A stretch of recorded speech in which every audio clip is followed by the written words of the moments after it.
So I decided to make a more detailed tutorial on my Photoshop setup and explain to you just the way I paint and some of the tools I use. So normally I just use the preset US paper, which is 8.5 by 11 inches and 300 dpi. When I make a new image, works pretty well. If I'm going to be making a larger print, like 11 by 14 inches, then I'll just make that the size of the document. What else?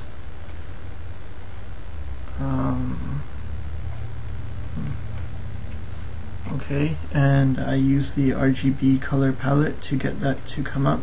You go to Window, Color, or click F6, and to make sure it's RGB, you just click this button here and make sure it's at RGB sliders. And I have 3 tabs here: History, Layers, and Brushes. You can pull these out, and yeah, I just have these 3 and I close the rest because I don't really use anything else. Pretty much just use History, Layers, and Brushes. The brush I'm using is a 24 pixel spatter brush. It's right here. It's a Photoshop default brush, and the only dynamic I have is the opacity is set to pen pressure and the smoothing is on. The airbrush option is off. My opacity is 100%. My flow is 100%. What else? Okay, so when I paint, okay, let's say I'm working on this piece, what I like to do is I usually work on, I guess, 3 layers maximum. So I'll create a new layer just to paint on, and then when I'm happy with what I've done, I merge it down, and that's just, you know, in case I screw up, then yeah, and not all is lost. So yeah, so I usually paint on a layer just above, and then it's pretty much the same as painting on one layer. I just don't like to screw up that much. And then what I do is I also create I have an adjustment layer. So I click a new adjustment layer, which is this button right here, and I go to hue saturation, and I turn the saturation completely down to -100, and this way I can paint in color. And then when I want to check the value, I just click that, visible, see the value, see if it looks okay. If it does, I just click it off and keep painting. I don't paint on this layer, I just use it, I just have it there so I can easily check the values. I also set up a shortcut key so I can flip the canvas horizontal really quick, and the way I do that is go to Window and Actions, and then this will pop up, and then I click New Action. Let's say I want to make a flip canvas vertical. You can just name it whatever you want, and the function key for my flip canvas horizontal is F2, so I will use F3, and then record, and then I will go to image, rotate canvas, flip canvas vertical, and then stop. And now that just saved it, so every time I press F3 it will flip the canvas vertical.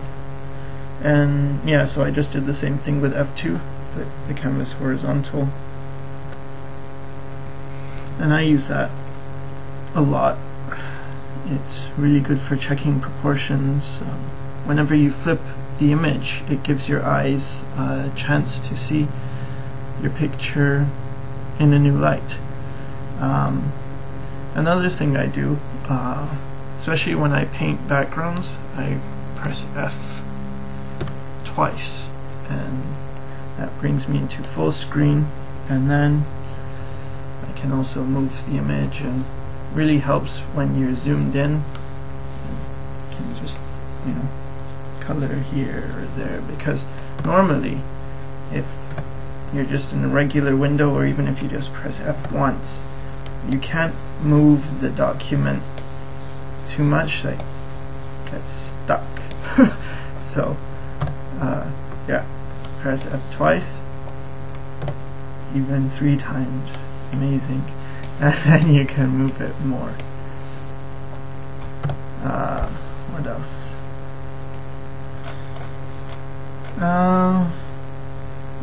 If I have room, sometimes I keep a reference image here that I look from, but if I have room, I also like to go to Window, Arrange, and then at the bottom it says New Window, and I click that, and then shrink that, and then I paint, and it lets me see a smaller version of what I'm doing. So if I'm really zoomed in,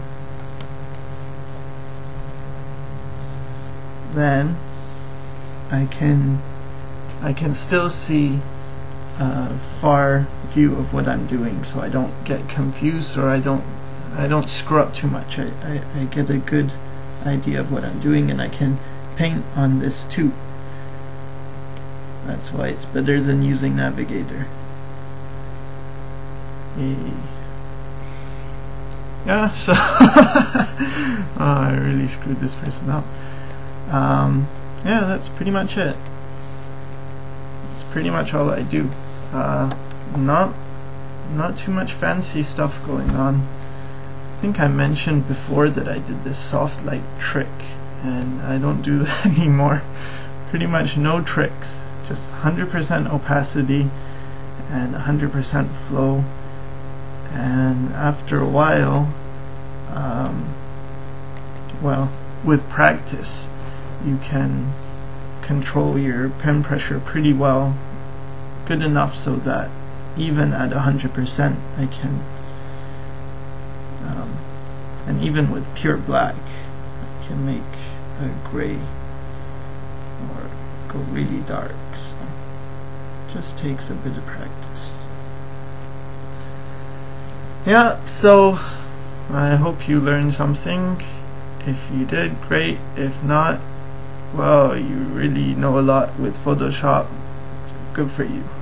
Alright, bye.